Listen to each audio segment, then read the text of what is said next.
الحمد لله الحمد لله نحمده ونستعينه ونستغفره ونؤمن به ونتوكل عليه ونعوذ بالله من شرور أنفسنا ومن سيئات أعمالنا من يهد الله فلا مضل له ومن يضلله فلا هادي له ونشهد أن لا إله إلا الله ونشهد أن محمدا عبده ورسوله أما بعد فإن خير الحديث كتاب الله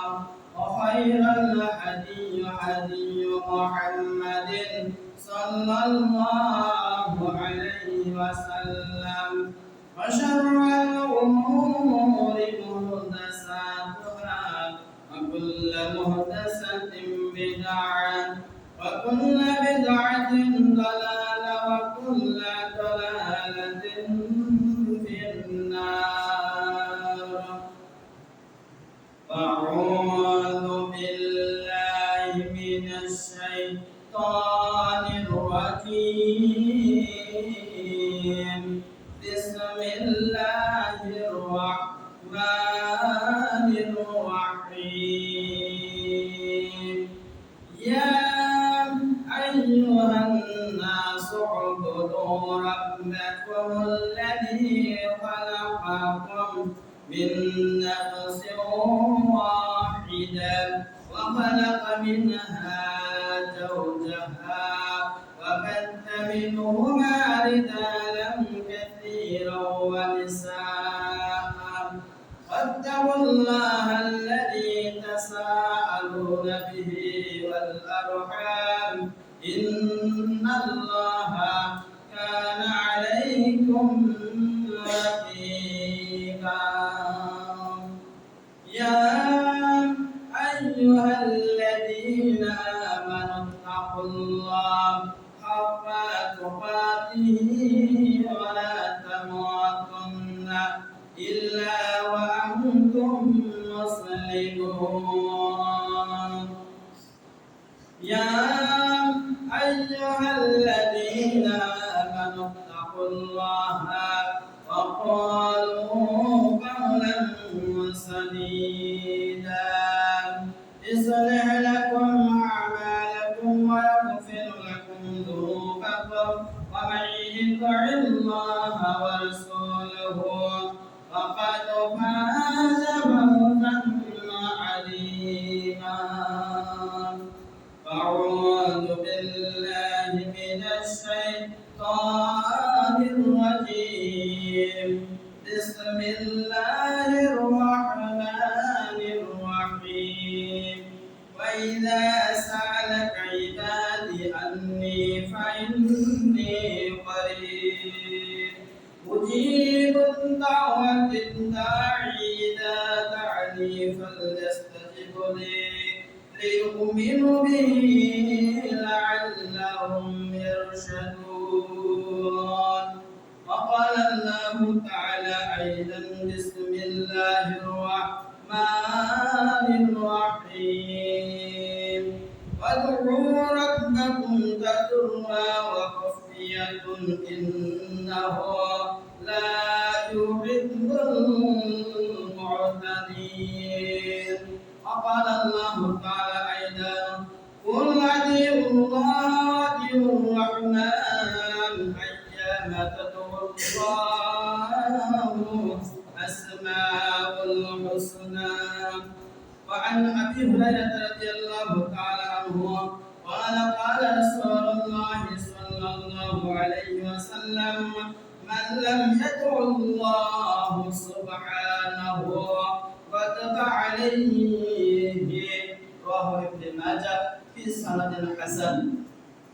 আলহামদুলিল্লাহ, সমস্ত প্রশংসা সমস্ত গুণগান কীর্তন সেই মহান আল্লাহ সুবহানাহু ওয়া তাআলার দরবারে যার একমাত্র করুণায় আমরা দীর্ঘ একটি সপ্তাহ পর জুমআর মসজিদে এসে দুই রাকাত সালাত আদায় করে জুমআর খুতবা শোনার তৌফিক দান করেছেন। সেই মহান আল্লাহ সুবহানাহু ওয়া তাআলার দরবারে লাখ কোটি প্রশংসা জ্ঞাপন করি বলি আলহামদুলিল্লাহ। সদরে দরুদ সালাম শান্তি রহমত বর্ষিত হোক সর্বকালের সর্বশ্রেষ্ঠ মহামানব জনাব মুহাম্মদ রাসূলুল্লাহ সাল্লাল্লাহু আলাইহি ওয়াসাল্লামের উপর। আল্লাহুম্মা সাল্লি আলাইহি আল্লাহুম্মা বারিক আলাইহি। সম্মানিত উপস্থিতি, আজ পবিত্র জুমার দিন, জুমার ফজিলত রক্ষার্থে আমি আপনাদের সম্মুখে মহাগ্রন্থ কুরআনুল কারীমের 2 নম্বর সূরা সূরাতুল বাকারার 186 নম্বর আয়াত এবং 17 নম্বর সূরা সূরাতুল বনী ইসরাঈলের 30 নম্বর আয়াত এবং 7 নম্বর সূরা সূরাতুল আরাফের 55 নম্বর আয়াত তেলাওয়াত করেছি। সাথে সাথে রাসূলুল্লাহ সাল্লাল্লাহু আলাইহি ওয়াসাল্লামের বর্ণিত হাদিসের বাণী হইতে একটা হাদিসের শিরোনাম তেলাওয়াত করেছি। আল্লাহ সুবহানাহু ওয়া তাআলা তৌফিক ইনায়াত করলেন উক্ত আয়াত ও হাদিসকে সামনে রেখে আমি আমার খুতবা যথাসময়ে শেষ করব ইনশাআল্লাহ। আমার তৌফিক ইল্লা বিল্লাহ। সম্মানিত উপস্থিতি, যেহেতু আজ আলোচনার বিষয় দোয়া ও জিকিরের মাধ্যমে আল্লাহ সুবহানাহু ওয়া তাআলার প্রশান্তি লাভ করার একটি মাধ্যম, আলোচনার পূর্বে যে আমরা আজ বিগত 15 দিনের অধিক যে এক ভয়াবহ দুর্যোগের ভিতরে আছি, এর মধ্যে থেকেও আল্লাহ সুবহানাহু ওয়া তাআলা আমাদেরকে দুটি কয়েক বান্দাকে এই জুমার দিনে মসজিদে এসে খুতবার পূর্বে কিছু কথা বলার শোনার এবং বলার তৌফিক দান করেছেন। সেই মহান আল্লাহ সুবহানাহু ওয়া তাআলার দরবারে আবার প্রশংসা জ্ঞাপন করি বলি আলহামদুলিল্লাহ। আমরা এই দোয়া করি যে আল্লাহ সুবহানাহু ওয়া তাআলা আমাদের এই কবর থেকে আমাদের এই যে গজব অবতীর্ণ হয়েছে দীর্ঘদিন যে পানি কষ্টের ভিতরে আল্লাহ সুবহানাহু ওয়া তাআলা যেন আমাদের এই পানিকে আল্লাহ সুবহানাহু সরিয়ে দেন বলি আল্লাহুম্মা আমিন। এবং এই দোয়া করি আল্লাহুম্মা হাওয়া আলাইনা মা আলাইনা, আল্লাহুম্মা হাওয়া আলাইনা মা আলাইনা। হে আল্লাহ, আজ আমাদের এখানে আর দরকার নেই, যেখানে দরকার আছে তুমি আল্লাহ সুবহানাহু ওয়া তাআলা তুমি সেখানে তোমার রহমতের বৃষ্টি ছড়িয়ে দাও। এই দোয়া আমরা করতে থাকি। সম্মানিত উপস্থিতি, যেহেতু আলোচনার বিষয় হচ্ছে দোয়া, দোয়া সম্পর্কে কয়েকটি কথা বলবো। যে দোয়া শব্দটি হচ্ছে মাসদার, এটি তাওয়াতুন থেকে উৎপন্ন, যার মূল অর্থ হচ্ছে আহ্বান করা, ডাকা, সাড়া দেওয়া। যেমন মুয়াজ্জিন সাহেব পাঁচ ওয়াক্ত সালাতের জন্য মানুষদেরকে আহ্বান করেন, ডাকেন।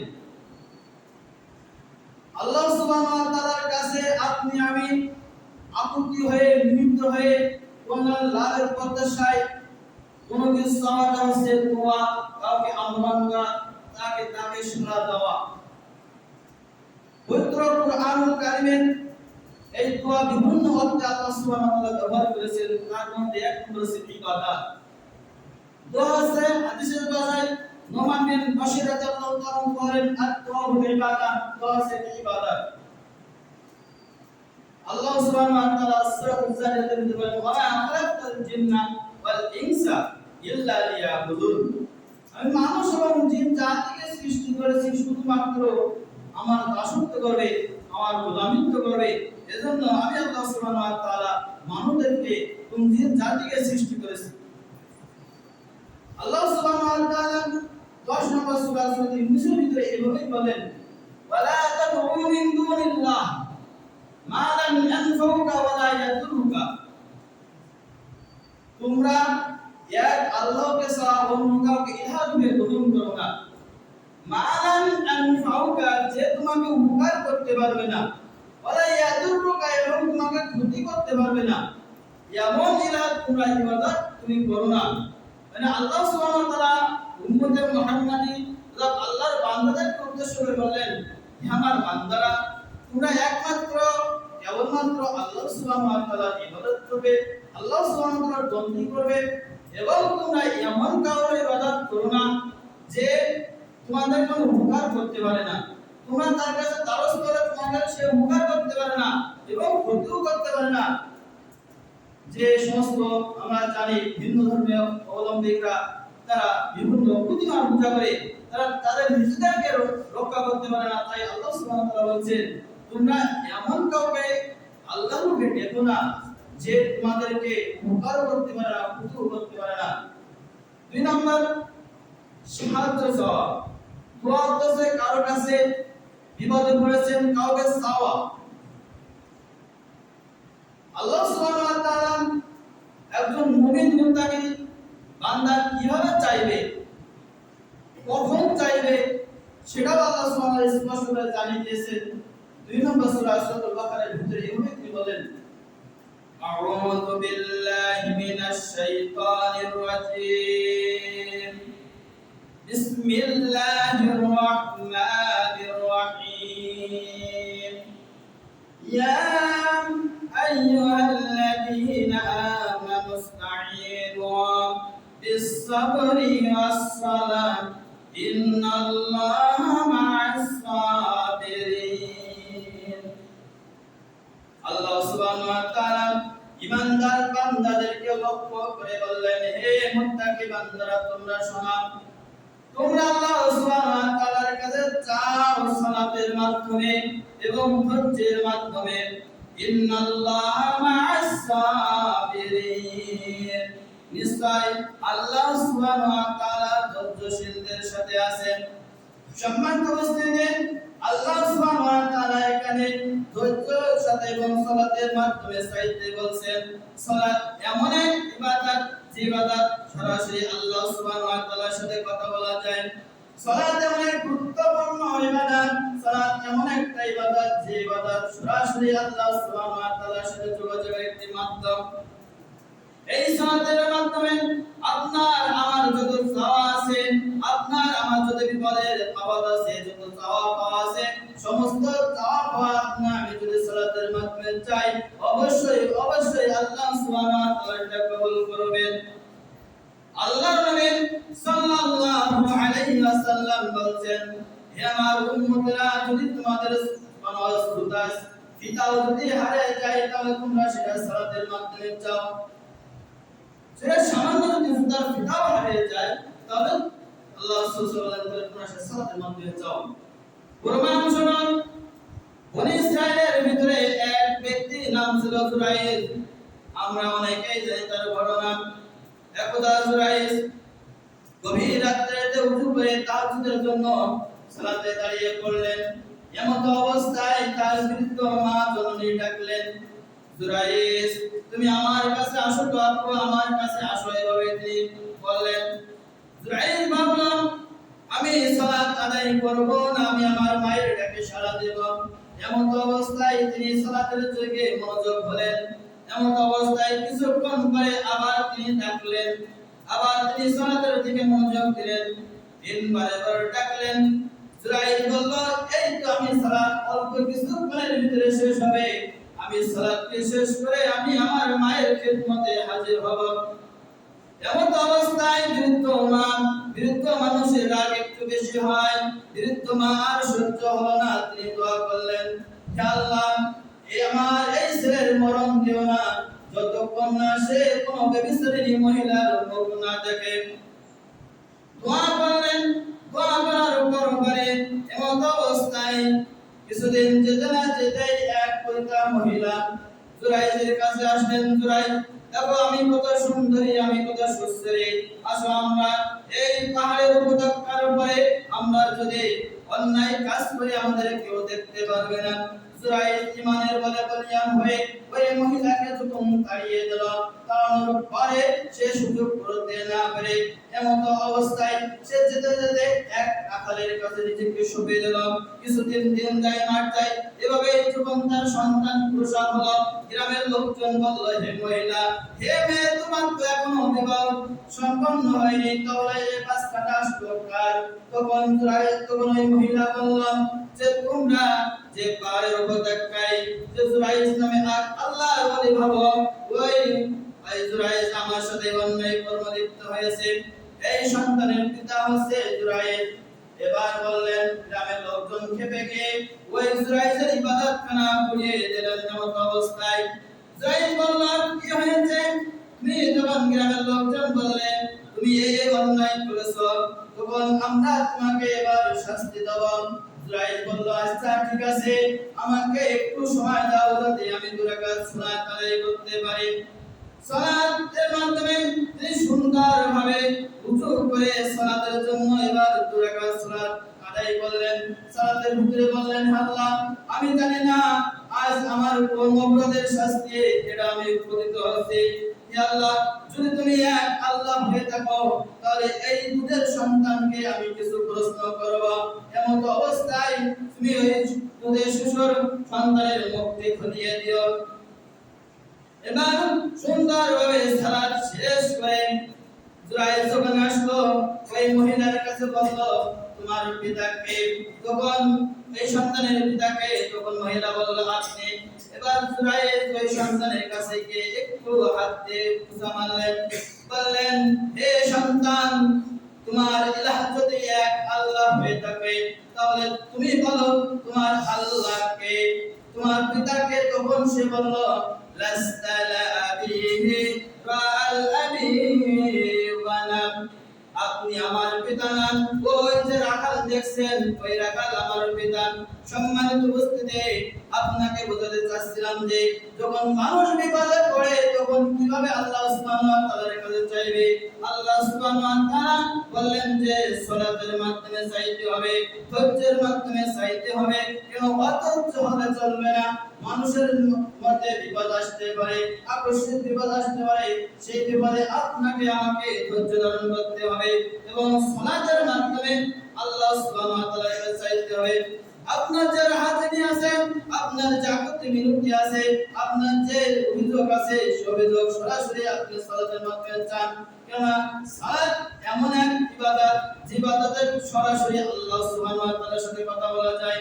যখন আপনি আমি সালাত করি, সালাতের জন্য শুরুতে আলহামদুলিল্লাহি রাব্বিল আলামিন আর রহমানির রহিম মালিকি ইয়াউমিদ্দিন, এভাবে যখন পড়তে থাকে আল্লাহ সুবহানাহু ওয়া তাআলা আপনার এই কথার জবাব দিতে থাকেন।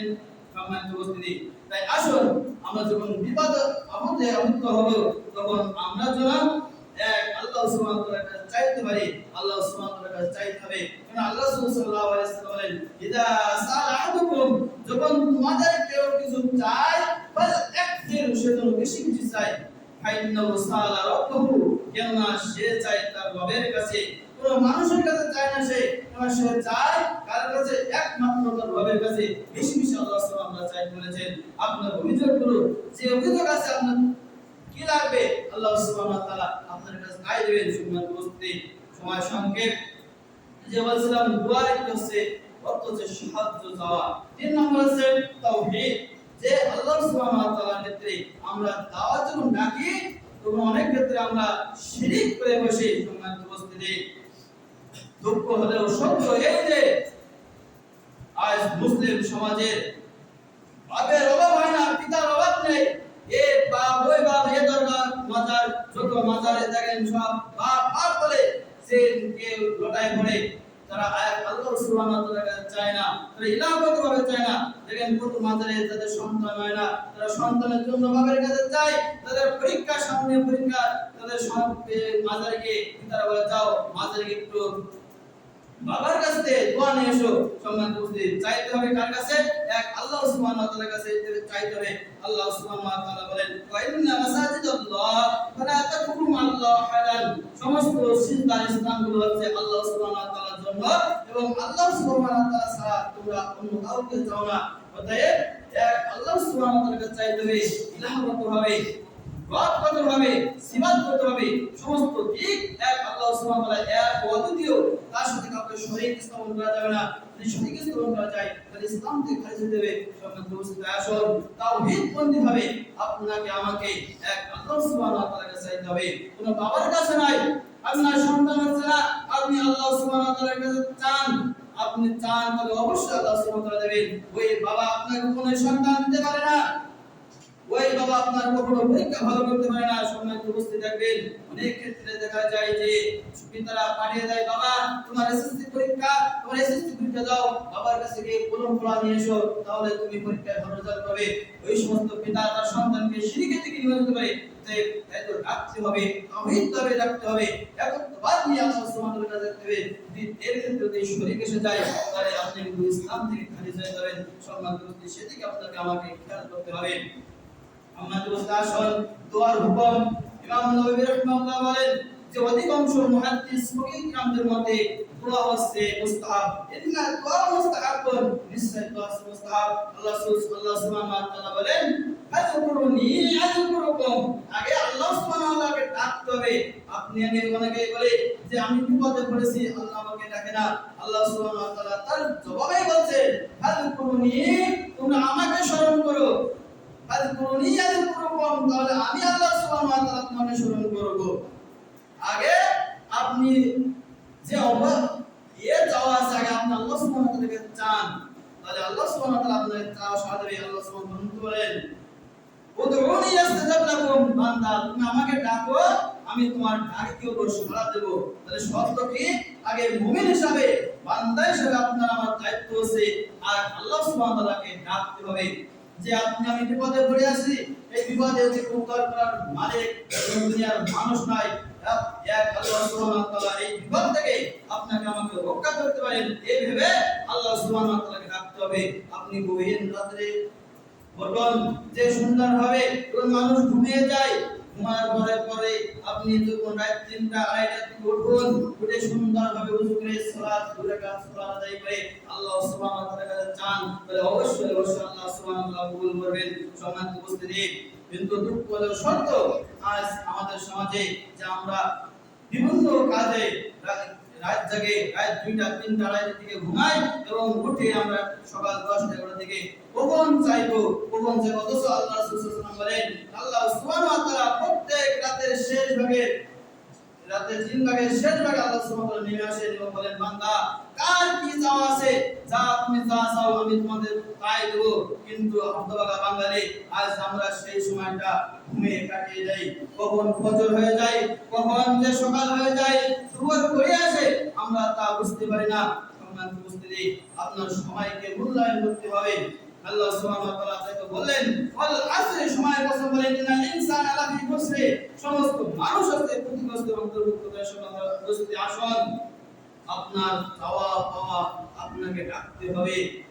যেভাবে বিপদে পড়েছিলেন নবী মুহাম্মদ সাল্লাল্লাহু আলাইহি ওয়াসাল্লাম নাসের ভিতরে বলেন, যেভাবে বলেন লা ইলাহা ইল্লা আনতা সুবহানাকা ইন্নী কুনতু মিনাজ জালিমিন, এই দুয়ার পরিপ্রেক্ষিতে আল্লাহ সুবহানাহু ওয়া তাআলা তাকে বিপদ থেকে রক্ষা করেছিলেন। আল্লাহ সুবহানাহু ওয়া তাআলা বলেন, যদি ইউনূস এই দোয়াটি না করত তাহলে আমি তাকে মাছের পেট থেকে কোশ্চেন কালেও বের করতাম না। তাহলে দোয়া আমাকে করতে হবে, যে আপনার যা চাওয়া আছে সে দোয়া আপনার করতে হবে। নবী আইয়ুব আলাইহিস সালাম তার সারা শরীর খাওয়ার পরেও তিনি এই দোয়া বলেন, আন্নী মাসসানি আযযুরু আনতা আরহামুর রাহিমিন। তিনি অবাকভাবে এই দোয়াটি করলেন যে, হে আল্লাহ আন্নী মাসসানি আযযুরু, হে আল্লাহ আমি অত্যন্ত কষ্টের ভিতরে আছি, দুঃখের ভিতরে আছি, আনতা আরহামুর রাহিমিন, তুমি পরম করুণাময় অসীম দয়ালু। এভাবে আল্লাহ সুবহানাহু ওয়া তাআলা ডাকলেন। আল্লাহ সুবহানাহু ওয়া তাআলাকে আমরা কিভাবে ডাকবো? সম্মানিত উপস্থিতি, আমরা কিভাবে আল্লাহ সুবহানাহু ওয়া তাআলাকে ডাকবো সে সম্পর্কে আল্লাহ সুবহানাহু ওয়া তাআলা বলেন, কুল আতিউল্লাহ ওয়া আতিউর রহমান। আল্লাহ সুবহানাহু ওয়া তাআলা বলেন, বান্দা তোমরা আল্লাহকে কিভাবে ডাকবে? অনেকে আমরা কিভাবে ডাকি, তাও আল্লাহ সুবহানাহু ওয়া তাআলা বলেন, কুল আতিউল্লাহ ওয়া আতিউর রহমান, তোমরা আল্লাহ সুবহানাহু ওয়া তাআলাকে ডাকো আল্লাহ নামে অথবা রহমান নামে, অথবা আল্লাহ সুবহানাহু ওয়া তাআলার যে সিফাতের নাম রয়েছে, আসমাউল হুসনা, সুন্দর সুন্দর নাম রয়েছে পবিত্র কোরআনে 99 এর অধিক যে আল্লাহ সুবহানাহু ওয়া তাআলার নাম রয়েছে, ওই নামে তুমি ডাকো। তুমি রিজিক তোমার খাদ্য সংকট, তুমি আল্লাহর একটি নাম আছে রাজ্জাক, তুমি ইয়া রাজ্জাক করে তুমি রিজিক দাতা, তুমি রাজ্জাক করে আল্লাহ সুবহানাহু ওয়া তাআলার কাছে চাও, আল্লাহ সুবহানাহু ওয়া তাআলা তোমার রিজিকের ব্যবস্থা করে দিবেন। তুমি ইয়া রহমান বলে চাও, আল্লাহ তোমার প্রতি দয়া করবেন। আর তুমি ইয়া রহিম বলে চাও, আল্লাহ সুবহানাহু ওয়া তাআলা তোমার প্রতি করুণাময় দিকে তাকাবেন। এভাবে আল্লাহ সুবহানাহু ওয়া তাআলাকে ডাকতে হবে। কিভাবে ডাকবেন? আল্লাহ সুবহানাহু ওয়া তাআলা বলেন যে আল্লাহ সুবহানাহু ওয়া তাআলার সুন্দর সুন্দর নাম আছে, ইয়া রহমান, ইয়া রহিম, ইয়া জব্বার, ইয়া রাজ্জাক, ইয়া সত্তার। এভাবে যে কয়েকটি আল্লাহ সুবহানাহু ওয়া তাআলার কোরআনের অনেক নাম রয়েছে, ওই নাম দিয়ে আপনাকে আমাকে ডাকতে হবে আল্লাহ সুবহানাহু ওয়া তাআলার কাছে। তাহলে আপনার আমার যে বিপদ আছে সেই বিপদ আল্লাহ সুবহানাহু ওয়া তাআলা উদ্ধার করবেন। আমরা আগে ডাকতে হবে আল্লাহ সুবহানাহু ওয়া তাআলা, আযকুরুনি আযকুরকুম, বান্দা তুমি আমাকে আগে স্মরণ করো, আমি তোমাকে স্মরণ করব। অতএব আপনাকে আমাকে স্মরণ করতে হবে। সম্মানিত উপস্থিতি, কিভাবে স্মরণ করব? কিভাবে আমরা আল্লাহ সুবহানাহু ওয়া তাআলাকে ডাকবো? এমন অবস্থায় আল্লাহর নবী সাল্লাল্লাহু আলাইহি ওয়াসাল্লাম যখন মসজিদে নববীতে নামাজ আদায় করেছেন, কিছু লোক নামাজ শেষ করে এক কর্নারে বসে ইয়া রব বলে চিৎকার করে তার জিকির করেছিলেন। তখন আল্লাহর নবী সাল্লাল্লাহু আলাইহি ওয়াসাল্লাম বলেন, হে আমার উম্মতেরা, তোমরা থামো, তোমাদের রব বলির নন, বরং তোমরা তার সাথে বিনীতভাবে ডাকো। কিভাবে ডাকবো? আল্লাহ সুবহানাহু ওয়া তাআলা 7 নম্বর সূরা সূরাতুল আরাফের 50 নম্বর আয়াতে বলেন, তোমরা তোমাদের প্রতিপালককে ডাকো বিনীতভাবে, সংগোপনে তোমরা আল্লাহ সুবহানাহু ওয়া তাআলাকে ডাকো। সম্মানিত উপস্থিতি, উদাহরণ দিয়ে বুঝতে পারবো যে কিভাবে ডাকতে হবে। মনে করেন আমি খুব অসহায় ভিতরে আছি, আমি খুব বিপদে আছি। এমন অবস্থায় আমি সভাপতি সাহেবের কাছে গেলাম।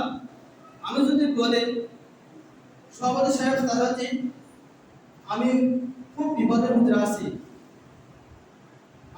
আমি কারোর কাছে যাই না, কারোর কাছে বলি না, এমন অবস্থায় আমি আপনার দ্বারস্থ হয়েছি, আপনি আমার বিপদটা একটু লক্ষ্য করুন বা খেয়াল করুন, আমাকে কিছু সাহায্য করুন। আমার কথাটা যদি মিনতি ভাব হয়, যদি ভক্তি ভরে যদি আমি বলি, তাহলে সেটা তিনি গ্রহণ করবেন। আর যদি আমি এভাবে বলি, চিৎকার করে তার সাথে যদি বলি, তাহলে বলবেন নিশ্চয় পাগল হয়েছে, সে আমার কাছে এসেছে। অতএব যদি একজন মানুষের কাছে যদি আমার চাওয়া পাওয়া যদি ভক্তি সহকারে বলতে হয়, তাহলে আপনি আমার সৃষ্টিকর্তা আল্লাহ সুবহানাহু ওয়া তাআলার কাছে কিভাবে আমি চাইবো?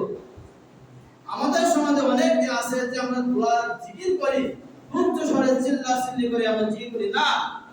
যদি একজন মানুষের কাছে আমি চাইতে গেলে ভক্তি করে চাইতে হয়, তাহলে অনুরূপভাবে আল্লাহ সুবহানাহু ওয়া তাআলার কাছে চাইতে হলে আর যে অনেক অনেক বেশি ভক্তি করে আপনাকে আমাকে চাইতে হবে।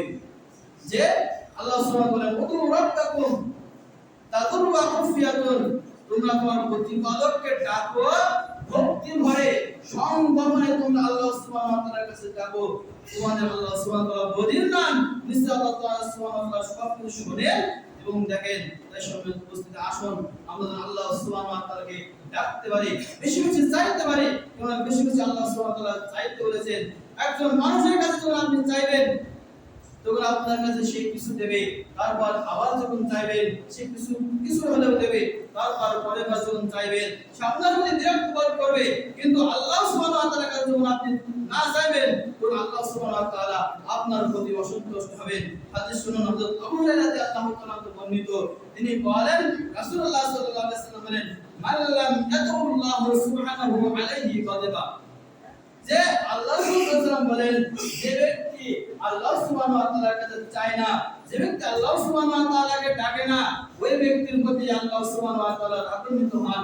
অতএব আপনাকে আমাকে আল্লাহ সুবহানাহু ওয়া তাআলাকে চাইতে হবে, চাইতে শিখতে হবে। কিন্তু দুঃখ হলো সত্য, আজ এই যে আজ আমাদের অন্তরটা মনোরঞ্জিত হয়ে গেছে যে যত বিপদ আপনার আমার আসুক না কেন, এই বিপদে আমরা আল্লাহ সুবহানাহু ওয়া তাআলাকে ডাকতে পারি না, আল্লাহ সুবহানাহু ওয়া তাআলার কাছে ক্ষমা চাইতে পারি না।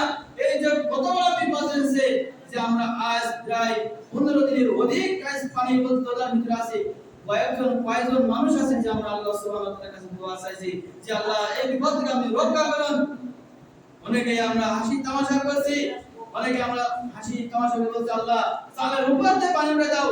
আপনি কি ভেবে দেখছেন যে রাতের ভিতরে যে কুমিল্লা শহর বিগত গত এক মাস আগে যে তারা কি অবস্থার ভিতরে দিন কাটছিল, আপনি আমি তো সেই দিন তাদের জন্য ত্রাণের জন্য বাড়ি বাড়ি গিয়েছি। আজ আপনি আমি ত্রাণের জন্য দ্বারস্থ, আপনারাই আপনার দ্বারস্থ। এক মাসের তো ব্যবধান, কয়জন মানুষ আপনি আমি আল্লাহ সুবহানাহু ওয়া তাআলার কাছে চাইতে পেরেছি। সম্মানিত উপস্থিতি, যে আমরা হাসি তামাশার সলেও যেন এইরকম মিথ্যার আশ্রয় না নেই যে হে আল্লাহ তুমি দাও আরো দাও। সম্মানিত উপস্থিতি, এভাবে যে গত জুম্মার আগের জুম্মায় যে বর্ষা পড়ছিল, পড়তে অনেকের বাড়ি পানি দিয়েছিল, হঠাৎ করে আবার যখন 10টার দিকে যখন আকাশ ডাকছে তখন আমরা অনেকে একজন বলেছি আর হচ্ছে না, সহ্য তো আরো ডুবে দাও, ঘর বাড়ি ডুবে দাও। এভাবে কিন্তু বলা যাবে না। সম্মানিত উপস্থিতি, আপনাকে আমাকে বিনীতভাবে সংগোপনে আল্লাহ সুবহানাহু ওয়া তাআলার কাছে চাইতে হবে, কারণ আল্লাহ সুবহানাহু ওয়া তাআলা আপনার চাওয়াটাই বেশি পছন্দ করেন। আপনি আমি যে বিপদ আছে, আপনার বিপদ থেকে অবশ্যই আল্লাহ সুবহানাহু ওয়া তাআলা রেহাই দেবেন যদি আপনি আমি চাইতে পারি। অতএব আমাদের রাইস খুতবার মেসেজ এটাই থাকবে যে বেশি করে আল্লাহ সুবহানাহু ওয়া তাআলার কাছে বেশি বেশি চাওয়া। কারণ আল্লাহ সাল্লাল্লাহু আলাইহি ওয়াসাল্লাম বলেন, আয়েশা রাদিয়াল্লাহু তাআলা বর্ণিত, তিনি বলেন যখন কোনো মানুষ চায় সে যেন বেশি বেশি আল্লাহ সুবহানাহু ওয়া তাআলার কাছে চায়, কারণ সে কোনো মানুষের কাছে চাচ্ছে না, সেটা তার রব আল্লাহ সুবহানাহু ওয়া তাআলার কাছে চাচ্ছে। তাই আসুন আমাদের লক্ষ্য উদ্দেশ্য এটাই হবে, যখন আমরা বিপদে পড়ব তখন আমরা যেন চাবো কিসের মাধ্যমে চলো। আল্লাহ সুবহানাহু ওয়া তাআলা বলেন ইয়া আইয়ুহাল্লাযীনা আমানু ইসতাঈনু বিস-সাবরি ওয়াস-সালাহ, সালাতের মাধ্যমে এবং ধৈর্যের মাধ্যমে দেবে। কারণ সালাত এমন এক ইবাদত, যে ইবাদত সরাসরি আপনার আমার চাওয়া পাওয়া মনের বাসনা সে আল্লাহ সুবহানাহু ওয়া তাআলার মাধ্যমে ডাইরেক্টলি কথা বলা হয়। কোনো পীর কোনো কাউকে লাগে না, কোনো হুজুর লাগে না, কোনো পীর লাগে না। আপনি যে কথা বলবেন সরাসরি সালাতের মাধ্যমে আল্লাহ সুবহানাহু ওয়া তাআলার সাথে কথা বলেন। সম্মানিত উপস্থিতি, তাই আসুন আমরা ধৈর্য না হয়ে আমরা বিপদ থেকে যেন আল্লাহ সুবহানাহু ওয়া তাআলা আমাদের বিপদ থেকে দ্রুত অবসর করার আল্লাহ সুবহানাহু ওয়া তাআলার কাছে দোয়া, এই দাবি, এই দোয়া করছি আল্লাহ সুবহানাহু ওয়া তাআলা আমাদের জন্য এই বিপদ থেকে দ্রুত মুক্তি দান করুন। আল্লাহুম্মা আমিন। আল্লাহুম্মা আলাইনা ওয়া মা আলাইনা। আল্লাহ যে আমরা যে কঠিন বিপদের মধ্যে আছি আল্লাহ, তোমার যদি পরীক্ষা, নিশ্চয় তোমার একটা পরীক্ষা, আমরা যদি পরীক্ষা যেন ধৈর্যের সাথে উত্তীর্ণ হতে পারি আল্লাহ সুবহানাহু ওয়া তাআলা সকলকে সেই তৌফিক দান করুন যে আমরা যেন ধৈর্যতার সাথে ইমানের সাথে যেন আল্লাহ সুবহানাহু ওয়া তাআলা যে পরীক্ষা নিচ্ছেন এই পরীক্ষা যেন আমরা উত্তীর্ণ করি। আল্লাহ সুবহানাহু ওয়া তাআলা আমাদের সকলকে সেই তৌফিক দান করুন। আল্লাহুম্মা আমিন। সুবহানাকা আল্লাহুম্মা ওয়া বিহামদিকা আশহাদু আল্লা ইলাহা ইল্লা আনতা আস্তাগফিরুকা ওয়া আতুবু ইলাইক।